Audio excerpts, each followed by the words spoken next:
ទីបំផុតខេសនមួយមិនរួចខ្លួននោះទេហើយការសុំទោសរបស់គាត់ក៏មិនមានប្រសិទ្ធភាពនោះដែរសមត្ថកិច្ចបានសម្រេចឃុំខ្លួនដើម្បីកសាងសំណុំរឿងបញ្ជូនទៅកាន់តុលាការដើម្បីអនុវត្តទៅតាមនីតិវិធីច្បាប់លោកផៃវណ្ណៈក៏បានលើកឡើងជាបន្តបន្ទាប់នៅក្នុងនោះមានមួយសំណេរគាត់បានសរសេរថា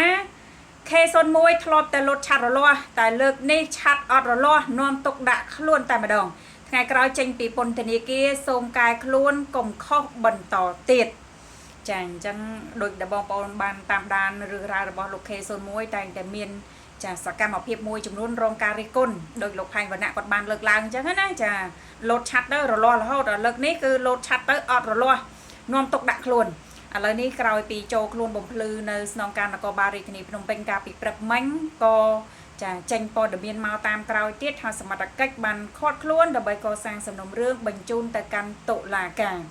លោកផៃវណ្ណៈក៏បានលើកឡើងបន្ថែមទៀតថាប្រទេសមានច្បាប់គ្រួសារមានវិន័យបើយើងជាមនុស្សត្រឹមត្រូវពេលឃើញគេប្រព្រឹត្តខុសច្បាប់ត្រូវផ្ដល់ព័ត៌មានទៅអាជ្ញាធរឬក៏សមត្ថកិច្ចដើម្បីចាត់វិធានការយើងមិនអាចប្រើអំពើហិង្សាធ្វើទរណកម្មលើជនប្រព្រឹត្តខុសច្បាប់បាននោះទេករណីស្ត្រីដេរឆានឈ្មោះថាគុំលីកាហៅកាកាធ្វើទរណកម្មទៅលើស្ត្រីវ័យចំណាស់ម្នាក់យ៉ាងព្រៃផ្សៃដោយសារតែខឹងស្ត្រីចំណាស់នោះយកទូរស័ព្ទចាស់របស់ប្តីជនជាតិចិនចំនួន3គ្រឿងទៅលក់បានលុយ20,000រៀលដោយឡែកលោកខឿនសុកឡាហៅ K01 បានប្រព្រឹត្តអំពើហិង្សាទៅលើអនិច្ចជនហើយបង្ហោះសំទោសហើយថតបង្ហោះជាសាធារណៈនៅលើបណ្ដាញសង្គម Facebook ហាក់បីដូចជាប្រទេសគ្មានច្បាប់ទម្លាប់ទ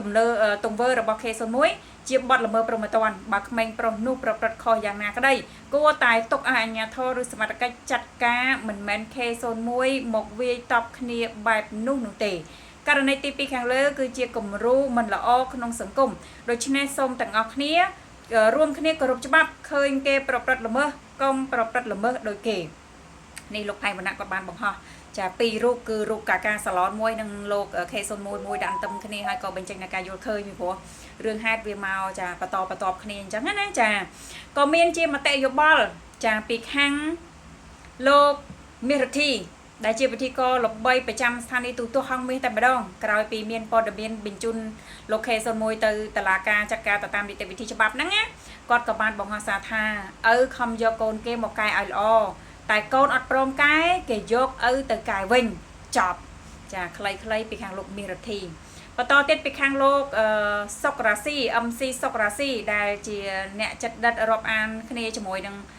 លោក K01 ផងដែរនោះក្រោយពេលដឹងដំណឹងនេះហើយក៏មិននៅស្ងៀមដែរបានបង្ហោះសារពួកម៉ាក់មិនចោលគ្នាពេលមានទុកសង្ឃឹមថាគ្រប់គ្នាយល់ពីចេតនារបស់ពួកម៉ាក់ចាបងប្អូនលោកផៃវណ្ណៈក៏បានបង្ហោះជាបន្តមួយទៀតចុងក្រោយដែលគាត់លើកឡើងតាក់ទងទៅនឹងនៅពេលដែល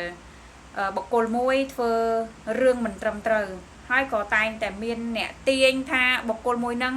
ធ្វើអំពើល្អអញ្ចេះ1អញ្ចេះ2អញ្ចេះ3ចាយកមក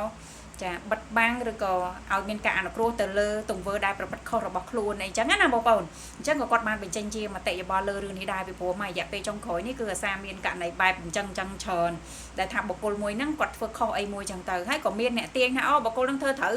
បុគ្គលនេះធ្វើល្អអញ្ចេះបុគ្គលនេះជួយសង្គមអញ្ចេះបុគ្គលនេះជួយអញ្ចេះអីចឹងទៅអញ្ចឹងក៏គាត់ចាបានបង្ហោះបន្តបន្ទាប់គ្នាក្រោយពេលកើតហេតុក្នុងករណី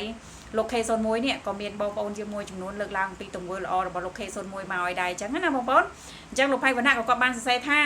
តើអ្នកធ្វើសកម្មភាពមនុស្សធម៌ឬក៏ការងារសង្គមគឺធ្វើដើម្បីអ្វីបើអ្នកធ្វើការងារមនុស្សធម៌ឬការងារសង្គមដើម្បីបិទបាំងអំពើល្មើសច្បាប់របស់អ្នកមិនគួរធ្វើទេមួយរយៈចុងក្រោយនេះខ្ញុំសង្កេតឃើញមនុស្សល្បីមួយចំនួនបានប្រព្រឹត្តខុសនេះប្រព្រឹត្តខុសនោះតែតែងតែមានអ្នកគ្រប់គ្រងចេញមកការពារបិទបាំងអំពើល្មើសច្បាប់របស់អ្នកល្បីទាំងនោះអ្នកខ្លះថាគាត់នេះជួយសង្គមច្រើនណាស់អ្នកខ្លះថាគាត់នោះធ្វើការងារមនុស្សធម៌ច្រើនណាស់ឡាក់ខ្ញុំសួរតាមត្រង់តើមនុស្សធ្វើសកម្មសំទោស្អិតមាត់ណាតើធ្វើសកម្មភាពមនុស្សធម៌និងការងារសង្គមដើម្បីគេចវេះពីបទល្មើសមែនបើធ្វើអញ្ចឹងដដែលតើបង្កើតច្បាប់មកដើម្បីអ្វីសូមបែងចែកឲ្យបានច្បាស់រវាងល្អនិងអាក្រក់គុណនិងទោសខុសនិងត្រូវបុណ្យនិងបាបมันអាចយកមកទូទាត់គ្នាបានទេចំពោះរូបខ្ញុំផៃវណ្ណៈធ្វើការងារសង្គមការងារមនុស្សធម៌ជាពិសេសជួយប្រជាពលរដ្ឋរងគ្រោះដោយអំពើអយុត្តិធម៌ច្រើនណាស់ប៉ុន្តែបើផៃវណ្ណៈធ្វើខុសច្បាប់ ត្រូវតែចាត់ការតាមច្បាប់មិនអាចយកទង្វើល្អរបស់ផាញ់វណ្ណៈមកបិទបាំងឬទូទាត់អំពើល្មើសច្បាប់បាននោះទេនេះលោកផាញ់វណ្ណៈគាត់នាំមកណាព្រោះគាត់ក៏ជាបុគ្គលដែលមានអធិពលអាចទទួលស្គាល់ចាដោយបងចយតាមដានគាត់ច្រើនក៏ឃើញទង្វើគាត់ច្រើនចាក៏ដូចជាឃើញអំពីអធិពលរបស់គាត់នៅក្នុងបណ្ដាញសង្គមក្នុងនាមគាត់ជាអ្នកសារព័ត៌មានតែងតែឆ្កឹះជីកឬជីកគោលកោះកកាយចាមនុស្សចាដែលមានឋានៈមានទូនីតិធ្វើរឿងមិនត្រឹមត្រូវអីផ្សេងមកជាច្រើនចាអញ្ចឹងលោកពូផៃវណ្ណៈគាត់ផ្ដាំថារឿងល្អគាត់ធ្វើច្រើនណាស់តែគាត់ផ្ដាំថាបើសិនជាគាត់ធ្វើខុសច្បាប់នៅករណីណាមួយឲ្យអនុវត្តចា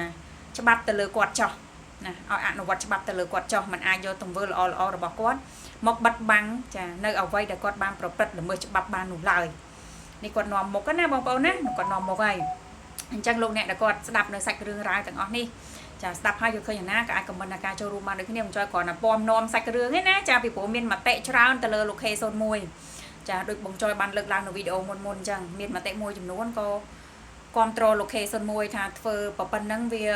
ដូចជាមិនធ្ងន់ទេចាវាមិនធ្ងន់ធ្ងរដល់ត្រូវអញ្ចឹងទេអីចាពីព្រោះគាត់ចាធ្វើនេះនៅក្នុងន័យចង់ឲ្យយុវជនម្នាក់នោះចាដើរបានទៅរកផ្លូវល្អទេចាមិនមានចេតនាអាក្រក់ណាមួយទៅលើយុវជននោះទេចាតមកទៀតក៏មានមតិមួយចំនួនទៀតថាត្រូវហើយចាត្រូវតែចាធ្វើទៅតាមច្បាប់កុំឲ្យមានវប្បធម៌សុំទោសឲ្យរួចខ្លួនពីព្រោះទង្វើហ្នឹងគឺជាទង្វើមិនត្រឹមត្រូវចាទង្វើខុសទង្វើលើសតែម្ដងมันអាចចាប្រើហិង្សាវាយដំបង្ខិតបង្ខំឲ្យថតបង្ហោះក្នុងបណ្ដាញសង្គមជាសាធារណៈអញ្ចឹងបានទេវាអត់ត្រឹមត្រូវនោះឡើយ